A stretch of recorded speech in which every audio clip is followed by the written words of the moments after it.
Hi, everybody. I'm David Hirschman. I'm the co-founder and COO of Street Fight. And I'm here with Ezra Kucharz from CBS Local Digital Media and Jeff Jarvis, noted blogger and author of What Would Google Do, among other titles. And we're here to talk about hyperlocal publishing, and particularly hyperlocal publishing at scale, which has come to be known as a bit of a white whale for media companies, major media companies, although it continues to be a very promising idea in theory, and it does seem that more and more people are getting closer and closer to models that might work. But just in the past year, we've seen notable closures of the Every Block network. We've seen a lot of retrenchment from the Daily Voice network in Westchester and Connecticut. And then, of course, we've seen kind of retrenchment at Patch, at AOL's Patch network. And I guess the question I wanted to start this with is, what's going on? What's the deal? Why doesn't this work? Or does it work? And it works, but it's a bit of an art, not as much of a science as we'd like it to be. And at CBS Local, we have an interesting business. We have 156 radio and TV stations that we own around the country. And what we've done is pulled those assets together in a market. So let's say like New York, where we have 1010 Wins, CBS 880, CBS 2, WLNY, and a bunch of music radio stations and WFAN. And we've brought them all together to kind of create something called CBS New York. And it's a model that we find works really well, right? Because we are able to leverage the assets or the resources against all those assets to create kind of content that people care about, right? And I think the big learnings that everybody's learned over the last 2-3 years with some of the companies you've mentioned is it always starts and finishes with the content, right? And it has to be content that people are interested in, and they have to be interested on a mass scale. Otherwise, the cost basis to create that content doesn't work. And so our model has been to start with the center of a DMA and really cover and do great content in that DMA, and then expand out from that kind of in concentric circles. And the further you get out, it has to be really a great story or some piece of content that makes sense for a lot of people. Because what we found is not enough people care about the smaller stories to make the economics work. Even though they probably should, the population isn't there yet. And just quickly, you say that even though they should, who thinks they should? Or is it journalists that think they should? Is it media people who think they should? I think journalists think they should. At the end of the day, these are businesses, and that they have to be able to survive based on their merits and their audience. So I live in a little small town in northern New Jersey, and if there's a car accident that our local website writes an article about, the people that live in that community will may or may not read it, but the cost to create that piece of content is still high enough that it's not enough people that will go and look at that piece of content to make it something that works. And so,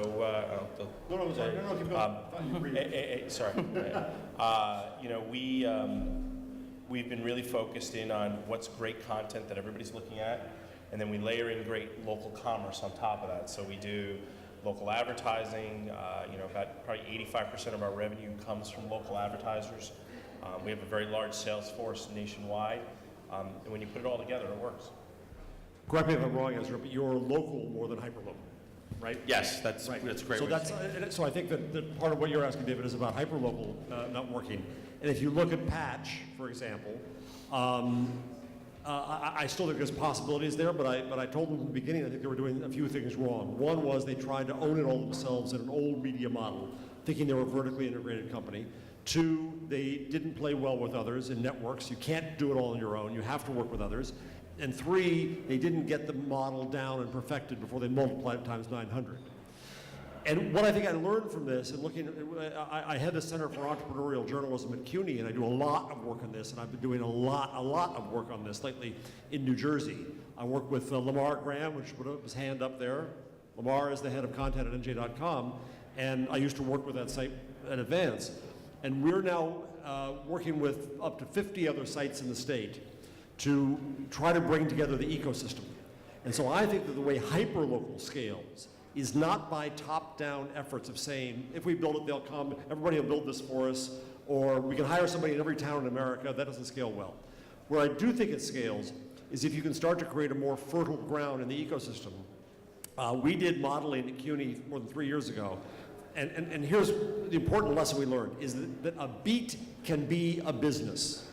You can cover a town, you can cover a group, an interest like moms, you can cover sports and other things. A beat can be a business. It's a scale that is a lifestyle business for one or two people.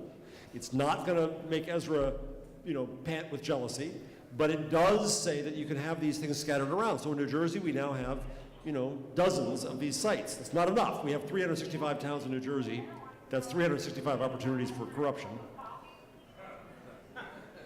And I'm talking, yes, I'm talking. Yes. Goes back to great content. What we've done in New Jersey is we have beat businesses, we have new news organizations like NJ.com and Spotlight, we have networks, which I'll talk about for 1 second, and then we have public media. The network part. What New Jersey has done, which is really quite amazing, is with the help of Debbie Gallant at the New Jersey News Commons, now working out of Montclair State, we went to repost.us. Does anyone here know repost.us? Oh, you gotta know it, you gotta know it. Repost enables an article to become embeddable like a YouTube video. An article now travels, a blog post travels with its brand, its revenue, its advertising, its analytics, and its links. What this enables is now NJ.com shares all of its articles from itself and the Star Ledger with all the members of the ecosystem, and it also can take any one of those articles and put it up on NJ.com. So Spotlight, which does some great journalism, didn't have much audience. Now it has more audience at NJ.com. Now a BaristaNet post can appear on NJ.com, and NJ.com story can appear on BaristaNet. So this shares content, it shares audience. The next thing we need in New Jersey is an ad network to share higher value advertising.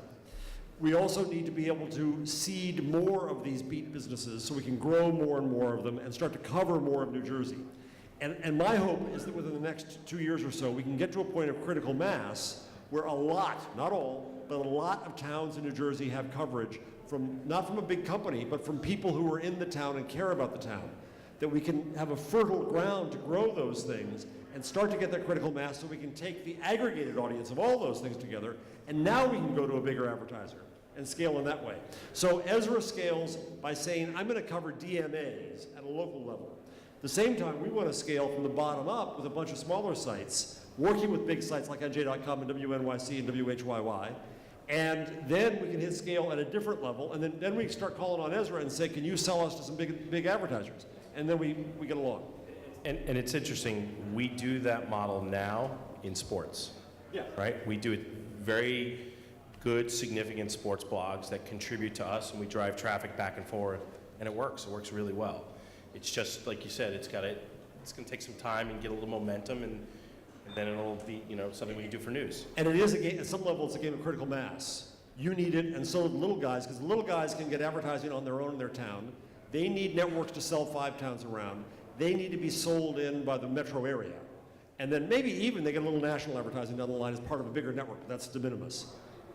So if a beat can be a business, do all these sites sort of have the ability to kind of be their own kind of site, or does there have to be some kind of uniformity among them in order to sell them to regional advertisers? I mean, you're stringing together, say, you string together, 50, 60 local sites. How do you ensure for advertisers that they're getting value across all these different kinds of things? The majority, we modeled this. If you go to townnight.org, which is the site, the center I run, under research, new business models for news, we modeled what this looks like. I'm right now commissioning an update of that research for New Jersey. So we'll model what it looks like. What it looks like is this. The majority, for the little guy, the beat business, the majority of the revenue is going to come from local advertisers. What we have to do is not have them just sell space. That was one of Patch's mistakes. Who wants to just buy space? You go into a local merchant, you listen to their problems, you've got to help them with Twitter and with Facebook and with search and with Google Plus and Google Maps. Now, One little guy blog can't do that, but you can get to scale in the back shop, which I'm about to try to build in New Jersey. I'm getting a grant to try to do that. So if you can scale the back shop for that, and you can offer better agency-like services to the little advertisers, that's going to be the majority of the business for this little guy. And we know, we've known of for 3 or 4 years now, hyperlocal sites that get upwards of $250,000 revenue. Again, nothing Ezra's going to get jealous over, but for one person, that's respectable. Now you can add on to that networks around, events and other new revenue streams, and then larger advertising. So at the end, yes, you want some standardization to be able to take in for the larger advertising, but that's really about ad calls, and that's doable. At the lowest level, it's still about your town. The $250,000 and up sites are, a bit of a minority within that. Sure, but it's doable. You see, just like a journalist, you always look at the bad side, Well, right? Look at the good side of this. It's possible. So then what I ask, as the internet optimist here, is how do we then replicate that as much as possible? What is it about those sites that works so others can do it? And could it be specific to the communities they're in or the types of communities they're in? No, because I have somebody in Elizabeth, New Jersey who's doing well selling videos. So, it's a very optimistic view, and I hope it happens. But just like for all of us that have kids, I hope my kid's going to be an Olympic soccer player someday. And the dirty little secret is there's going to be 15 guys and 15 girls that ended up doing that, in 3 years from now. So I think you will find people that will do that, $250,000 a year. But I still think there are people that, it may not be their full-time job, but they can make, $10,000, $20,000 a year doing this as something that they're passionate about. They care. We also don't add into the full ecosystem spreadsheet here the value of passion and volunteerism and citizenship. Also government transparency. There are other contributors to this that we have to account for that will help this ecosystem work. When you talk about passion, you mean on the journalism side, on wanting to cover your community, or also on the community wanting to share its information. The example I was talking with Ezra about, after Hurricane Sandy, all the news organizations and Patch and all of them gave me articles that summed up what I already knew, which is that a lot of trees were down and none of us had power. No shit, right? What I needed instead was a platform that enabled all our neighbors to share where the trees are down, who has power yet, where's the fucking power truck that the town's lying about and the utility's lying about, right? That's platform thinking versus content thinking.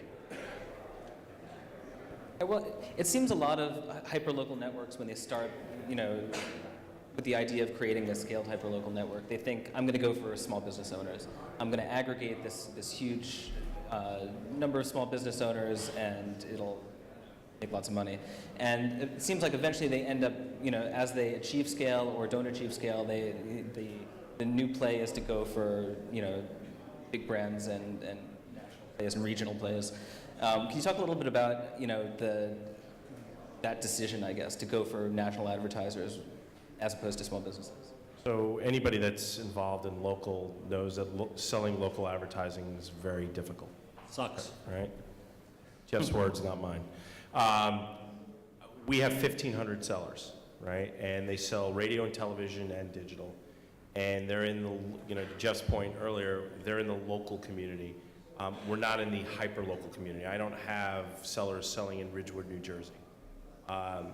So when you come down to it and you have somebody that is going to sell hyper-local in Ridgewood, New Jersey, there's a finite number of businesses in that local market that you can go to.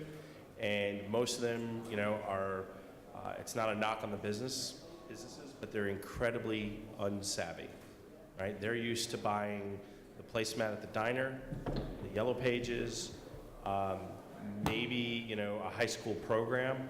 And so when you go to them and say there's this thing called SCM and there's these other digital directories, a lot of times they get very nervous. And one of the reasons they get very nervous is we are, as an industry, our own worst enemy.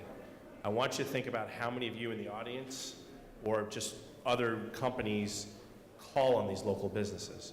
As you might imagine, we deal with a lot of auto dealers, and it's not unusual for us to, we've had a relationship with an auto dealer for 30 years, and they've bought radio from us, television from us, digital from us, And then they'll start saying, in the past week, we've had 14 different companies come in and try to sell us the same exact thing.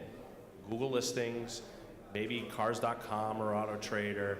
So you've got a ton of different companies all selling the same platform at the hyper local level. And what do? They go, oh my God, I'm not going to do any of it. And luckily for us, they listen to us because we've had a very long relationship with them.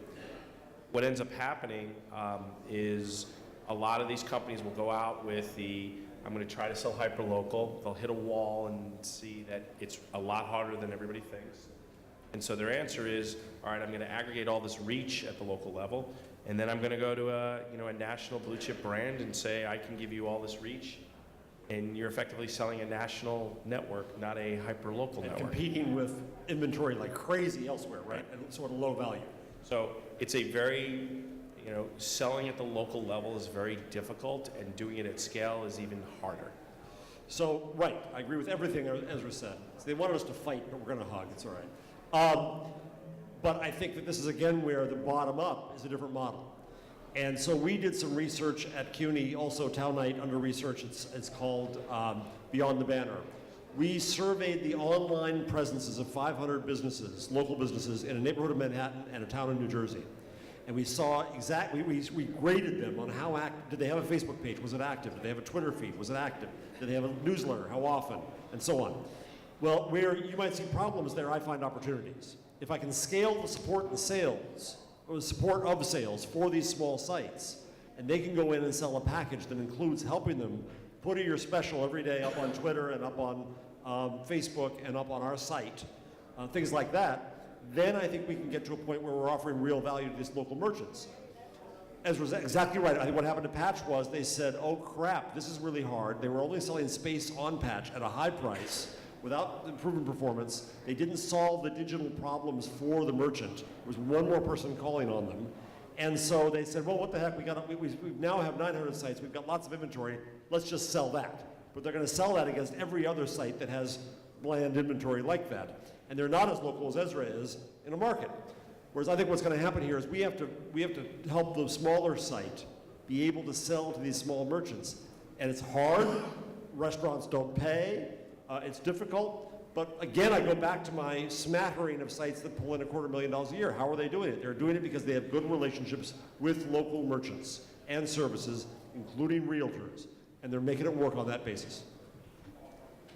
One of the other questions I have is, with all of this, the SEM and SEO and all the other things you can offer, why do people need local news? Like, why do you need local news as the vehicle for this at all?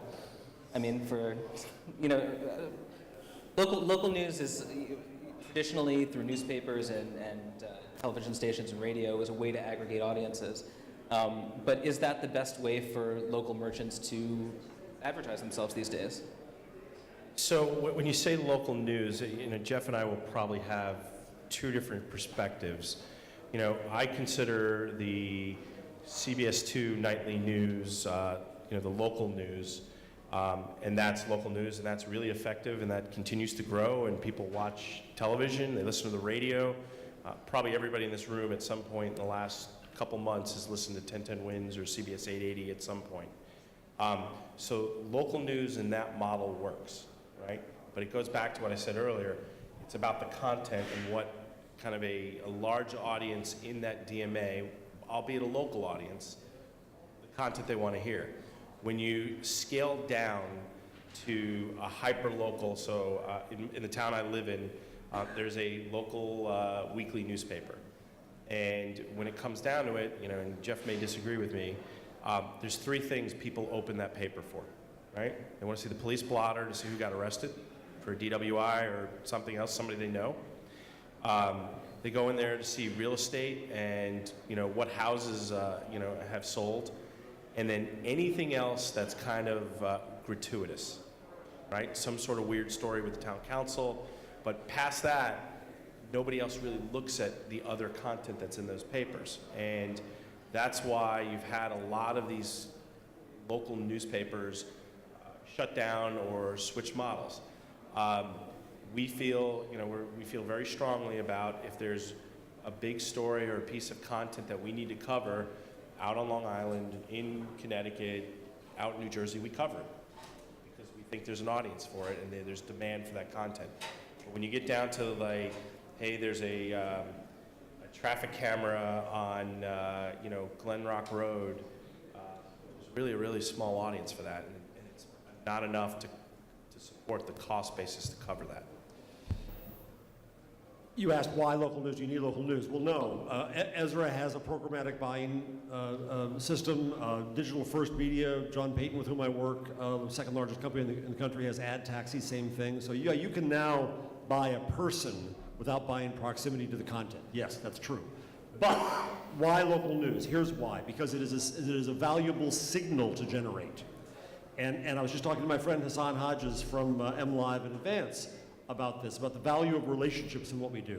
We have to get past the idea that we just manufacture content. The power of local is that if you read about Warren, New Jersey every damn day, then we have a good guess that you're from Warren. If you read about the football team there, that probably have a kid who's that age, right? And those are valuable signals. We don't know what to do with that in the news business. Google does. Google knows where I live and where I work. My local newspaper doesn't. We've got to fix that because that's a valuable signal. I dealt with a couple publications around the world that had a lot of out-of-market traffic because they did SEO well and they just got volume. But they only have in-market sales. So I said, what's the differential in value between in-market and out-of-market? And in more than one case, it was a 25x multiple. So I say, screw big data, you need small data. And the first data point is, do you live in the market? The next data point is, where do you live? The next data point is, where do you work? That would enable us to target both advertising and content with relevance at a higher value. So in the end of the day, Google realizes that reading content is a signal generator for them to give us relevance. We've got to realize that in our business, and that's the value of local news.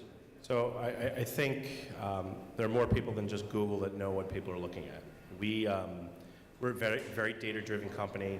We know what types of stories on days of the week, on times of day, and regions where people are looking for certain types of content. And we do, at times have large out-of-market traffic. We monetize that differently than the local traffic. But at the end of the day, it comes down to what are consumers looking for. You can't force a consumer to look at an article, watch a video, or listen to audio that they don't want to. And over time, and using the data tools that we have, we're able to look at, what the audience is looking at. This may come as no shock to anybody here, but Mondays, our sports stations and our sports coverage go through the roof. And on the day that an NFL team on a Sunday has a horrible day, that Monday. Talking about the Giants? The Giants had a great day on Monday night, right? And so, and it's also when it's a great day, but it's more when it's a horrible day. I can almost tell you down to the 100 listener of how many people are going to listen to our streams that next Monday. And we have, in a given month, we have close to 30 million total listening hours for our audio streams. And they're all local audio streams. And so I think, it's easy to say, well, Google does this. And, there's a lot of us in the content business and the marketing business that do a good job with it. It's difficult to do, and it goes back to, once again, if you have somebody doing, two people doing a hyper-local little small site, it's difficult for them to have that kind of... Ezra, let me ask you a question. At a meta level, you watch data carefully to know what's going to be popular so that it can influence what you put your resources behind to make, right? But at a more micro level, if you see that every Monday I go to the Jets feed, constantly go to Jets, do you promote that specifically to me, or you just know I'm a sports fan? We, at this time, don't personalize your experience. That's where I think the next level comes. But what we're doing is programming for a mass audience based on what the audience is looking for. So there's right, which is a smart business with the further opportunity that the signal generation comes when we can give you higher relevance because we know something about you as an individual, not as a member of a mass. How about format? I mean, obviously more and more people read news on mobile devices and on iPads and on, kind of on the go. How does that change the way people interact with or think about local advertising? does it change the way that you make content for that? So, I don't think this will be controversial, but the ad of mobile should be, and it pretty much is, an audio ad, right? Because the fact of the matter is, most of the time when people are ingesting content, it's usually with their headset on, with the phone tucked in their pocket, right? When they take out their phone and they start reading an article, that's when we have video ads and display ads also there. So we do all the formats, but I want you to think between companies like us, iHeartRadio, Pandora, Cumulus Radio, how many millions of people and millions of hours of content are being ingested with people with earphones on. And so what a few of us have gotten really good at is delivering audio ads to those listeners, and we feel those are going to be the ad of mobile kind of as you move forward. iTunes Radio is certainly helping the cause as well. When it comes to people watching video on their mobile devices, we have a ton of it. Everything that you can get on our website, you can get on a mobile device.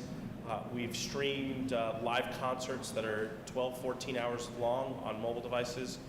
We've put commercials in it, and so it's like the rest of digital media. The audio ad is something that is probably undervalued right now, and we see a lot of growth in it. Ezra, let me ask you a related question. I agree with you about audio in that case, but I also see the case where I'm looking at my phone in a bank line or in a populated place, and I don't want the audio on. I don't have my headset in. Is there some experimentation going on with silent video forms for that purpose? So no, we have found most advertisers, even local advertisers, if they're going to give us a video ad, they want their audio heard. What about the content? Well, I know, but screw the advertiser in that case. What is they're going to follow the audience eventually through you. Do you think there's any market for silent video on mobile? The consumer? I don't think so. I don't think so. I think it's a full screen display ad is typically what you see works. Jeff, in the past, you've kind of speculated on the correct size for a hyperlocal site market. About 10,000 people, is that right? No. I think when we did our work at CUNY, we averaged out at 50,000 market. 50. Okay. So I was wondering if that's been sort of adjusted at all in the past couple of years, and what whether people should still be starting these sites and how big they should. That's why we're redoing the research and updating it on the new business models for news to see what it looks like now and to go do some sites. Jennifer McFadden, who did our original research, is doing it again. And we did it originally for Boston because we thought the Globe would fold there. Now that I'm doing so much work in New Jersey, we're going to update it with New Jersey in mind. 9.5 million people there, the size of, I think, Belgium. I don't know. I think that one of the interesting stories in New Jersey is a guy named Justin Nasiello at New Jersey Shore Hurricane News. And before Irene, which is only about Sandy? No. It was before Irene that he just went to Facebook and he got people to share information. It is a phenomenon. And Justin is in my class now because we're trying to get him a business model, along with Kevin Coughlin at Morristown Green. So Justin's business isn't a business yet. But he's a city planner who just stumbled into this. He created a platform. He used the platform of Facebook for people to share information, and he adds value to it, journalistic value to it, by confirming things and debunking things and so on, and breaking news. He has 225,000 followers on Facebook. We had an event bringing together the whole ecosystem with about 100 people in New Jersey some months ago, and Dick Toffel from ProPublica heard this. And he pulled back and he added up 4 sites. I can't remember what they were, but 2 of them were NJ.com or the Star Ledger and NY Times, and 2 others. And Justin had more followers combined than they did. Right? So there's a power there that he covers a number of towns along the shore who care about the same thing. Water, right? And so I think that there's probably going to be a mix. I believe there's a beat business for towns of 50, 60,000. If they're smaller towns, they're probably going to clump some together. I also think there's beat businesses for areas like business coverage, sports coverage, people with cancer, people who care about solar energy, the whole state. I think we'll find those kinds of interests that will agglomerate together around interests, geography, demographics, ethnic groups, and so on. One of the criticisms kind of in the wake of some of the stuff that happened with Patch in the last few months is that, maybe they went for wealthy suburban markets as opposed to, creating regional things that advertisers might want to buy. Do you think that some demographics are better than others for this kind of news? Do you think that some, That's the risk. When I met with Patch some years ago, and I said that they were all proud of this formula they had to pick the right towns to do, right? Good income, education, a thriving downtown, and so on. And I said, well, you're in danger of redlining journalism. And out of some guilt, out of the discussion that came around from me and others, they started patch.org to do areas like Bed-Stuy and Brooklyn. Okay. But one of my students from a year and a half ago is in Elizabeth, New Jersey, not a rich town by any means, but she's doing well there. She covers a vibrant community. She is a hell of a salesperson. She's doing video advertising and innovative things. She's got a multilingual audience. She serves that way. No, I think that Elizabeth, New Jersey, and Newark, New Jersey, and Paterson, New Jersey need coverage like other places. There's a different business model there, but there's still people there who buy stuff. And I think that it's possible to do that. But absolutely, you're right. The danger here is that it's going to be the rich towns that get the most coverage first in this world. But I think that we can help in various ways to also get the poorer towns covered. One other question is sort of, how much does it help to have a legacy news organization behind you? I mean, Ezra, you obviously come from the legacy CBS stuff, and I wonder whether it's, if you were to start a site like this today, or even any kind of, new media site, would it be better to totally start from scratch, or would it be better to, let's be honest, operating leverage certainly helps. My organization is part of, it's probably likely the largest local news organization in the United States, because you have to think about it. I have all the TV stations that we own, plus all the radio news stations we have. Those newsrooms are separate, but everybody works together. And so when you look at the way we operate, there's a significant amount of content that's generated for digital only, but by the over-the-air staff. And then additionally, we have a digital staff that also creates content that may be a little bit more digital-centric. And so it works, and it creates a great kind of operating leverage model. I wouldn't recommend somebody going out trying to, build their own news organization and try to compete that way, because it's too expensive. It's hard to kind of go out and say, I'm going to get all this done, and then and you find out that it gets expensive. People want to get paid, and trying the passion play doesn't typically work with this type of journalism. The other side of the argument on that is that there's very low barriers to entry now with all the technology, and so anybody can really start a news organization. Not that it will necessarily make you enough money to support your family, but But here's where I'll disagree a little bit with that, right? And I'll give you an example from the music industry, the movie industry, and then I'll say how it talks to news. For 70 years, you've been able to go into your garage with a 4-track recorder with your buddies who can play instruments and record music. And in that 70 years, I think there's been 3 #1 hits from independent bands. And I think it's like Lisa Loeb, Arcade Fire, and Macklemore. It's very hard to create good music. So for the last, let's call it 10 years, 5 years, you have the same thing where people can go out and create movies and great content, television, in Final Cut Pro, in their garage. Once again, it's very rare. It happens, but it's very rare. When it comes to news, the barriers to entry on the equipment are only one piece of the puzzle, right? You have to have some journalism training. You have to be able to fact check. You have to be able to, cover a story in a way that a journalist would when it's that type of journalism, and it's hard, right? You even have journalists that make mistakes. And so I'm not saying no, but to go out and say, we're just going to put this together and it's a bunch of equipment and a bunch of people, you could probably even poll the people here in the audience. Writing content is really hard. Doing television-style reporting is even harder, right? And it's just, you may say it may not have to be at that bar, but we at We at CBS think that it's important. Times when you can, maybe when you're covering certain things around certain sports or the things around sports, you can have a different level, but it's hard. The topic of this panel is scale, and I think again we go back to two different ends of scale here. And really, what you're asking is going to be answered in the coming years by Bezos versus Omidyar, right? Which is the best use of $250 million? But they're both trying to build something big or rebuild something big. I think we can also look at SB Nation in the sports world, and they've done a brilliant job, for example, making sports blogs scale up. Josh Marshall has created a decent business for him, surprisingly. When I started my entrepreneurial journalism program and the degree at CUNY, I sat down with Reid Hoffman, the founder of LinkedIn, investor in Facebook, and so on. And Reid said, Jarvis, in your title, you're conflating two things from what you're telling me. He views entrepreneurial journalism as disruptive platforms that scale. He said, you're also dealing with what he called free agent nation, building a bakery. A bakery has a known business model.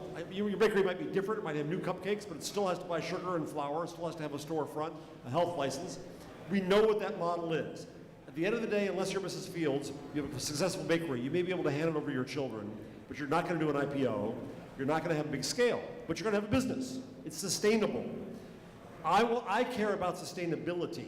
I don't just care about the big thing. So that's why I'm trying more and more at CUNY to train people to do beat businesses.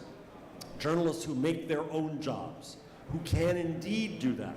Now you go back to the music example Ezra used, true enough about the garage band, but that's the blockbuster economy of big scale entertainment.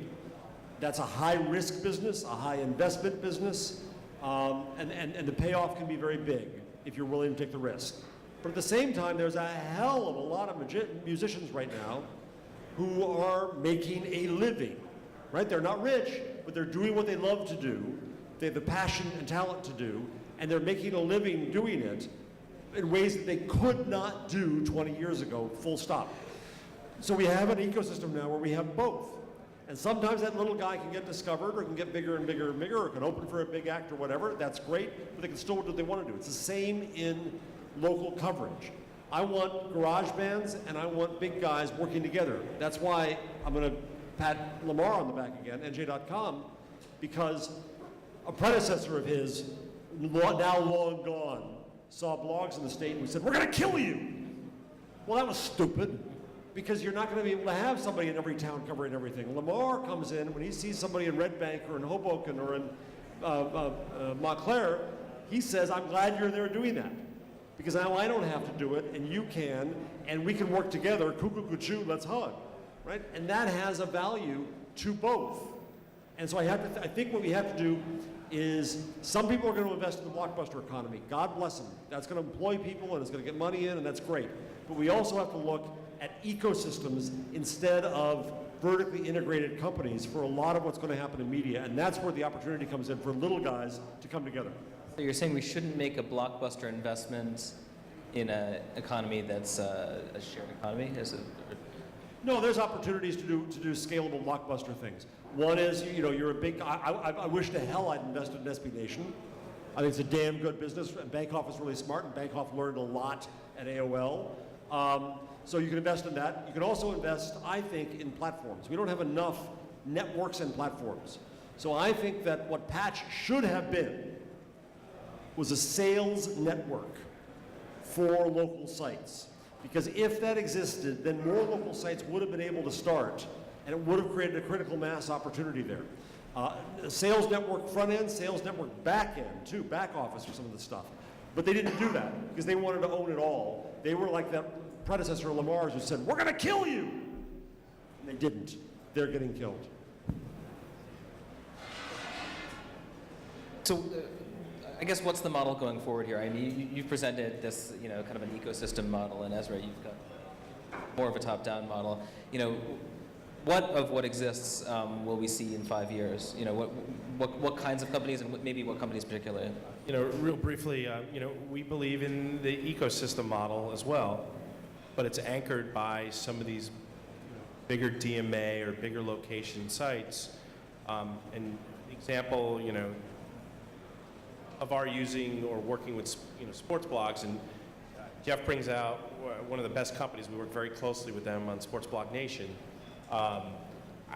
It works, and it works really well, where there's a sharing of content, there's a sharing of traffic. We even, at times, there's some revenue that changes hands. And, we think that can work really well. And there are big players and small players in the ecosystem. You asked about the model. Obviously not, it's models, right? So Ezra has a good model. I think that we have the beginnings of a good model. It's still going to require patience and failure and experimentation and work. But if we look at the ecosystem, which is my main rallying cry here, then we have to be smart enough to work together. So I'm going to work on Ezra and take him out to lunch. And what I want to see happen is I want WCBS and the local CBS things to join the content sharing network in New Jersey and repost on us. I want to see them getting some local content from those guys, sharing audience with those guys, working both ways. I want to start talking about some maybe ad sales networks where we can aggregate things together to do better, and that you can work together, a bunch of big guys in the blockbuster economy, a bunch of little guys, get into critical mass and add it up. At the end of the day, what matters? We need a healthier news and information ecosystem for our towns and communities. New Jersey, the reason I do so much work in New Jersey, and it doesn't make my dean at the City University of New York very happy, but New Jersey is my Frankenstein laboratory because it's never had a good media ecosystem. Yeah, the Ledger's been there as a powerful force, but it's less powerful now. And you find that our public media got sold by the governor, and what had happened? More media went to New York and Philadelphia. They now own our public media too. So I look at that, always the optimist, as a blank slate to reinvent media in New Jersey. And I hope we can build an ecosystem there that will be very, very powerful and a model for other markets in the country. And we're going to work with WCBS to do that. So I wanted to open up for some questions from the audience. More arguments. Anyone has some? There's a microphone right up there.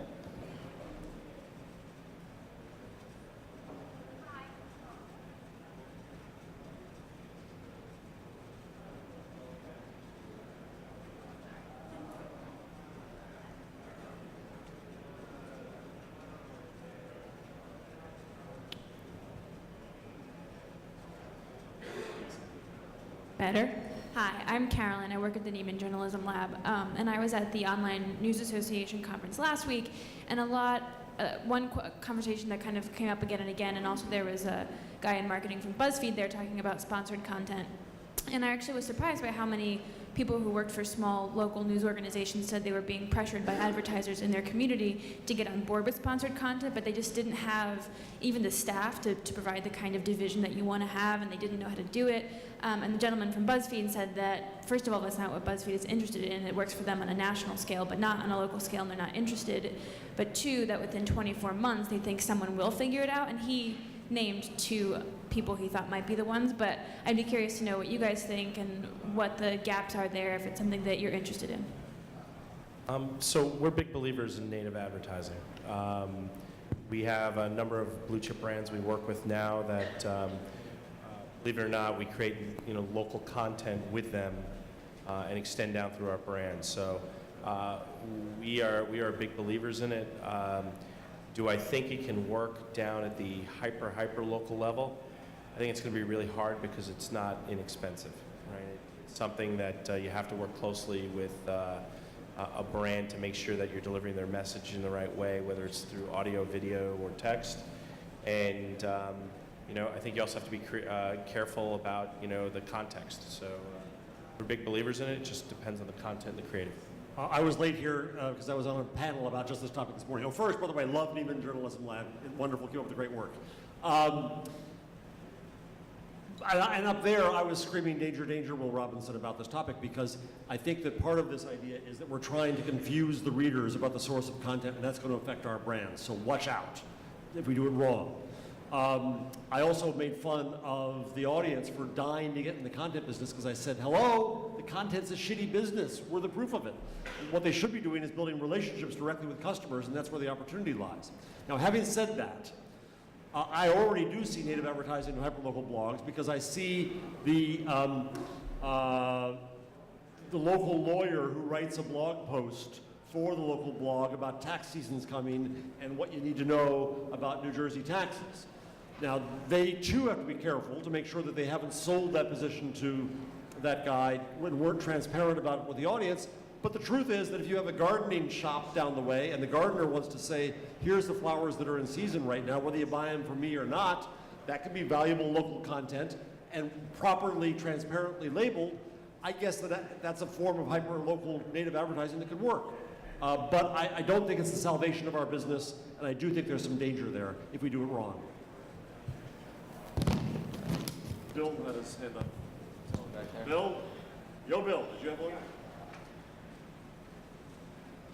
one? Jeff, you're probably familiar with the Banyan Project, the idea that of a new ownership form. Talk a little bit about whether you think it makes any difference whether you're a profit or a nonprofit, or whether there's any room for experimentation in terms of cooperative ownership. I teach entrepreneurial journalism. I get in trouble with my granola-eating colleagues because I refuse to allow my students to do not-for-profit. Because what they do is they say, oh, I don't have to worry about all that business shit you're teaching me, Jarvis. I'll just be not-for-profit and everything will be okay because I'm doing worthy stuff and people will shower me with money because I help the world. Thank you very much. You know, ain't working, kids. Not going to work at all. So I teach profit, and sustainability means profit. Now, at the end of the day, not-for-profit only means two things, right? The money goes back into the business rather than to shareholders, and contributions can be made for tax deduction. Okay, but I think that it would be, I went to a conference of not-for-profit media in Washington a month ago at Pew and Knight held, and I saw some danger here, which is that I think that there are precious few dollars from foundations and the public that should go to things that the market will not support. And there are journalistic things, heavy-duty Brussels sprouts journalism, that will not be supported by the market, and we do need to do some things to be able to support that. But Susan Murray runs Oakland Local. I think it's very good. She's not-for-profit. I think she should be for-profit in Oakland. Oakland's a big community. It's a growing community. It's like Brooklyn. It could be covered for profit. There's a danger in taking these precious dollars and giving them not-for-profit. There's a danger in journalists thinking, I don't like business. I'll stay away from all these things I have to learn to be sustainable and just try to eschew it and go into not-for-profit. That's a cop-out. It's what got us in this mess in the first place because we journalists don't understand the business of journalism. And that's why we've been terrible stewards of journalism. So I think there are some worthy things like ProPublica that should be for-profit. I fought with John Thornton at Texas Tribune and said he ought to be not-for-profit, for-profit, to show a model. He said, no, this is like supporting a ballet. I still think it could be for-profit. But that was his choice because it was his $1 million. So in general, I want to default to try to making something sustainable, and the things the market will not cover that we really do need, that's where we use the precious dollars of not-for-profit. Thanks so much.